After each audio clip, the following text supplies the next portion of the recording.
How can you go on a work trip to another country? You don't have a job, so why are you making up stories like that? It's not made up. I genuinely have a job that requires me to go abroad. Well, we're getting divorced then. I can't be with someone who lies. And with that, he stormed out of the room. He thinks I'm lazy and unemployed because I work from home. But I have a stable income and help with our expenses, yet he refuses to see that. A few days after I got back from my work trip, I found papers saying we were getting divorced, already signed. I understand now. If he can't see things differently, maybe it's best we go our separate ways. So I signed the papers and head to the state court. My name is Hannah Robinson. I'm 29 years old. My husband's name is Jake. He's 30. We met in college and we got married when I was 25. We were more like best friends than romantic partners, always honest with each other. That openness was good, but sometimes it led to unexpected outcomes. For me, it all changed when I talked about my dream with him. My dream is to run an online store selling imported goods. The idea came up during my part-time job at a boutique while I was in college. I've always loved foreign designs and was drawn to them even during my part-time gig. After I graduated, I worked full-time at that boutique, but I couldn't shake my dream. I wanted to open my own shop and fill it with my favorite foreign goods, sharing them with customers. My parents and friends cheered me on, saying things like good luck and you'll make it. Surely Jake would understand my dream and support me. So when Jake got home from work, I tried to casually bring up my dream. Hey Jake, you know I've been mentioning wanting to open my own shop, right? Well, about that. Oh, not this again. You can't just do things on a whim. You should just give up. Why would you say that? This isn't just a sudden idea. It's something I've been thinking about for a long time. Sometimes things just aren't possible. Life isn't as easy as you think it is. You don't have to be so harsh. Why do you always shoot down my ideas right away? I say, my voice rising unintentionally. My thoughts brushed aside. Jake gives me a cold look, his tone sharp. Fine, then tell me, what's your backup plan if this business of yours fails? Well, I don't expect it to be an instant success. And what about your income in the meantime? The bills and living costs we share. Are you saying I have to handle it all now? Fine, do whatever you want, Jake says dismissively. But if it doesn't work out and you regret it, don't come crying to me. Every time I talk about starting my own business, Jake gets irritated. The reason is simple. He worries about my income becoming unstable. I work at an import shop that's doing well with lots of customers. Because of that, I earn a good amount, maybe even a bit more than Jake, who's an office worker. I've been covering more expenses like meals and rent because of this. But Jake can't handle the idea of my income going down. At first he'd say things like take your time and prepare well, but now he's just trying to discourage me. Still, I won't give up on my dream of owning my own shop, no matter how much Jake opposes it. I decided to prioritize chasing my dream. Despite Jake's objections, I pushed forward, and at 26, I launched my own online boutique. At first, things were tough, just like Jake had warned. But over time, I tried different strategies. I made the most of being online, worked with well-known e-commerce platforms, used social media for promotion, and did everything I could. And thanks to all this effort, a year after starting my own business, I managed to secure a stable income.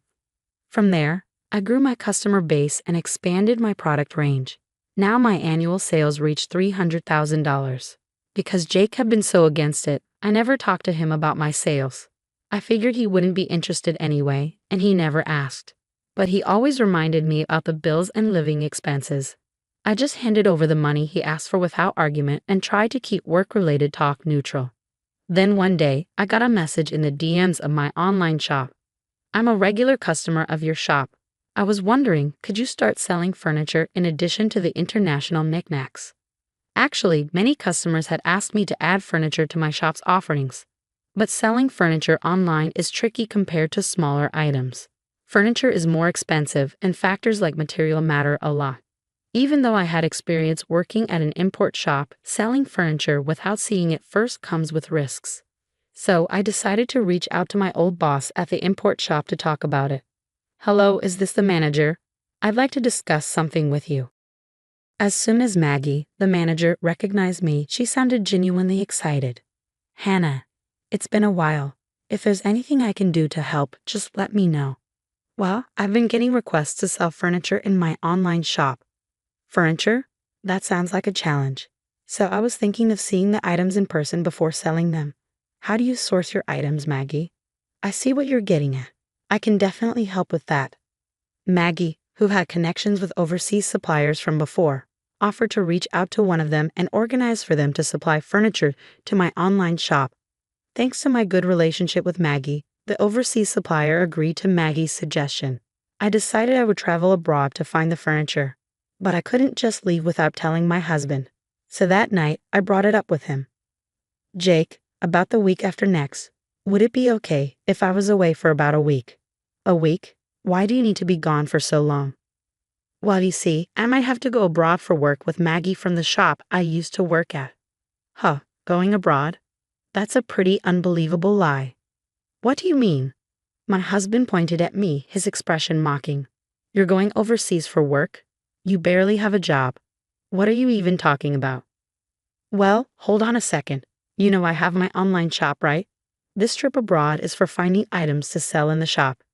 So if you think I'll just buy into a work-related lie, are you kidding me? Your little side business, there's only so much it can achieve. Believe what you want, but our sales are doing pretty well at the moment, and our customer base is growing steadily. This trip came about because of a request from one of our customers. If you keep insisting I won't let you, practically a homebody, leave for a whole week. With a beer in hand, my husband stormed off to the bathroom. I let out a deep sigh without meaning to. Why can't you try to understand? His reaction is too harsh just because he doesn't approve of my work. But I can't just go abroad without his permission. I have to convince him, no matter what. Even though I was hesitant to bring it up again, I couldn't ignore the issue. The next day, when my husband came back from work, I tried talking to him once more. Jake, about what we talked about yesterday, look, I'm tired. I don't have time to entertain your accusations. I'm just stating the facts. An unemployed person going on a business trip abroad. You're pretty good at spinning tales. I'm not lying. I really need to go abroad for work, I insisted, grabbing his arm to plead with him, but he looked down at me mocking. Oh really? Well, liars get divorced too. Divorced? What are you saying? You know I can't stand liars, especially people like you who are always trying to show off. I didn't mean. Shut up. You just want an excuse to go on a vacation abroad. And I bet your boss is a man too, right? Divorce. Divorce. I'll make sure to demand my share of everything. With that, he stormed out of the room. In that moment, anger boiled inside me, making my veins throb. Who does he think he is? He looks down on me just because I work from home. He only wants to feel superior. Enough is enough. If that's how he wants it, then I'll do as I please. From then on, I stopped asking for his permission and went ahead with my business trip abroad as planned. 2 weeks later, I flew overseas with Maggie as scheduled. We went straight to our suppliers in the UK, where we checked out the furniture and accessories for my boutique. While abroad, I took advantage of the opportunity to do some sightseeing with Maggie, enjoying some fulfilling days. But it wasn't all smooth sailing. My phone was bombarded with messages from Jake. You didn't actually go abroad, did you? Come back home now. I'll forgive you if you return today. Time's up. We're getting divorced, you worthless woman. Each message only annoyed me more, but I chose not to respond. I knew any reply from me would just make things worse. When I got back, if he's willing, we'll talk again. With that decision in mind, I enjoyed a carefree week abroad. When the business trip ended, I said goodbye to Maggie at the airport and started my journey home. Facing Jake was uncomfortable, but I braced myself and walked through the front door. I'm home. The house was dark, with no welcoming lights. As I made my way to the living room, I found laundry scattered on the floor and no space to walk. Dirty dishes and noodle containers were left in the sink. Amidst this mess, I noticed a piece of paper on the desk. What is this? It was a filled-out divorce paper. Beside it was a rough note that read, "To the cheating, jobless woman. I'm ending things with you since you never listen. Fill out the divorce papers immediately. If you want forgiveness, come to my parents' house. Then I'll reconsider." Just reading the note, I could imagine Jake's smug face. He probably thinks if he wrote this, I'd rush to apologize. But I had no intention of doing so. I signed the divorce papers and went straight to the state court. The divorce was accepted without any issues. Then, I went to the real estate agent and canceled the lease for our current apartment.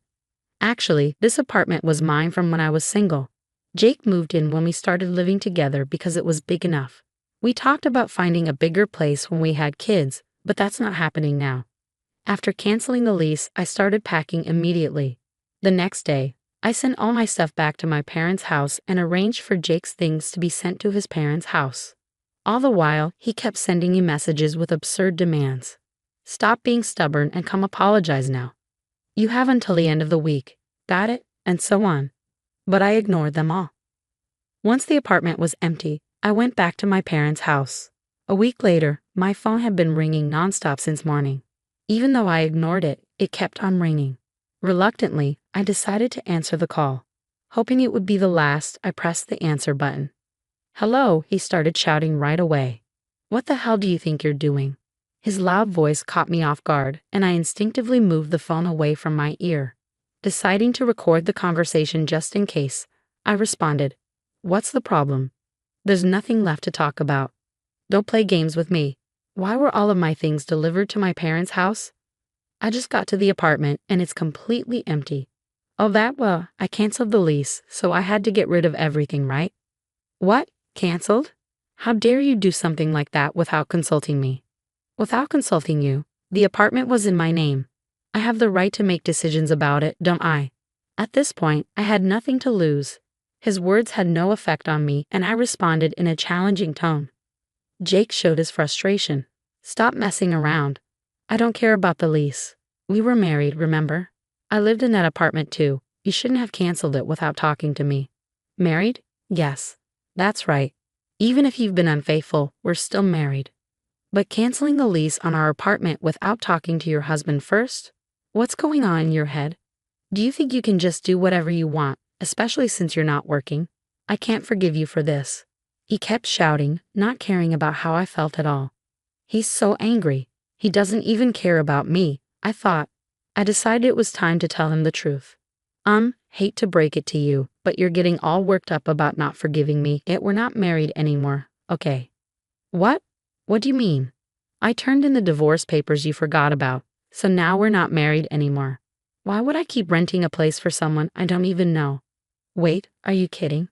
You don't have a job. You'd be in trouble without my support." "What? That's ridiculous. I never depended on you for anything." Caught off guard, Jake was speechless on the phone. I felt a rush of frustration and couldn't hold it in any longer. "You've underestimated me all this time. I'm not the lazy person you think I am. I didn't cheat on you. I was traveling for work to take care of my clients. If you can't believe that, it's okay, but I won't forgive you." "But wait, your online business. It's not easy to increase sales. I've been working hard for 3 years. You don't understand anything and won't even try." 3 years. Just so you know, I've been making much more money than you. You've always looked down on me. I don't want a marriage like this. You can live your miserable life alone for all I care. After ending the call, I deleted Jake's contact and blocked all communication channels. It seemed he finally grasped the reality of my successful online store, likely hearing about it from mutual friends. Despite his attempt to reach out, I had no intention of reconnecting. Jake visited my parents' house once, but my dad turned him away at the door. His own parents had learned of his mistreatment towards me and kicked him out. Now he's renting an apartment near his job, leading a solitary existence. Meanwhile, I decided to stay with my parents for a while.